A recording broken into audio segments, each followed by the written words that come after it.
क्या आप जानते हैं कि भारत की ऐसी कौन सी नदी है जो उल्टी दिशा में बहती है और ये नदी कहाँ पाई जाती है और इसकी उल्टी दिशा में बहने का कारण क्या है। तो आइए आज के वीडियो में हम बात करेंगे भारत की ऐसी कौन सी नदी है जो उल्टी दिशा में बहती है। गंगा यमुना की तरह पवित्र मानी जाने वाली नर्मदा नदी मध्य प्रदेश और गुजरात की खास नदी है।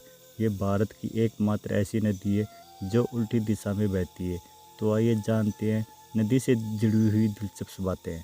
उज्जैन में महाकाल के दर्शन करने के लिए अगर आप कभी गए हैं तो आपने वहां नर्मदा नदी को बहते हुए देखा होगा। ओमकारेश्वर के दर्शन के दौरान भी नर्मदा के दर्शन होते हैं।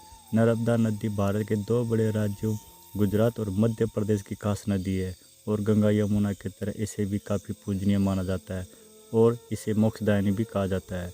लेकिन क्या आप जानते हैं कि नर्मदा नदी एक ऐसी नदी है जो उल्टी दिशा में बहती है।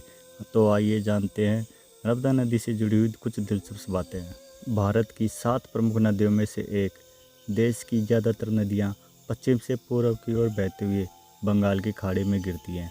वहीं नर्मदा नदी अपनी धारा के विपरीत पूर्व से पश्चिम की ओर बहती है और अरब सागर में जाकर गिरती है। नर्मदा नदी को भारत की 7 प्रमुख नदियों में से एक माना जाता है। नर्मदा नदी मेखल पर्वत के अमरकंटक शिखर से निकलती है। नर्मदा का उद्गम यहाँ एक कुंड से और सोनभद्रा के पर्वत शिखर से है। अमरकंटक मध्य प्रदेश के शहडोल जिले की पुष्पराजगढ़ तहसील में है। उल्टे बहने का वैज्ञानिक कारण। अगर वैज्ञानिक कारणों पर नज़र डालें तो नर्मदा नदी के उल्टा बहने का कारण रिफ्ट वैली है। रिफ्ट वैली का मतलब है कि नदी का ढलान विपरीत दिशा में है। जिस तरफ नदी की ढलान होती है उसी दिशा में नदी का प्रभाव होता है। इसी ढलान के कारण नर्मदा नदी का प्रवाह पूर्व से पश्चिम की ओर बह रहता है। ये है उल्टे बहाव का धार्मिक कारण। इस नदी के उल्टे बहने के पीछे एक धार्मिक मान्यता भी है।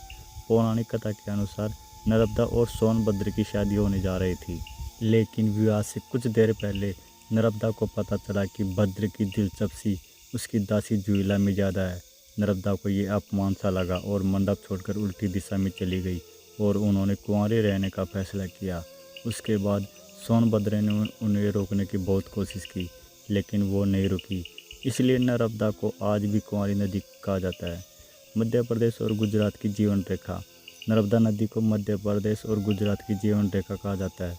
अपने उद्गम स्थल से निकलने के बाद ये लंबा रास्ता तय करती है। नर्मदा नदी पश्चिम की ओर 1312 किलोमीटर चलकर खंबात की खाड़ी अरब सागर में मिलती है। इससे पहले 1312 लंबे रास्ते में नर्मदा नदी मध्य प्रदेश, गुजरात और महाराष्ट्र की जगहों में 95,726 वर्ग किलोमीटर का पानी लेकर चलती है। हमारी ये जानकारी आपको कैसे लगी कमेंट्स करके ज़रूर बताना। अगर थोड़ी सी भी अच्छी लगी तो लाइक ज़रूर करना, अपने दोस्तों के साथ शेयर करना। ऐसी और कथा सुनने के लिए, जानकारी देखने के लिए हमारे चैनल को सब्सक्राइब करना। धन्यवाद।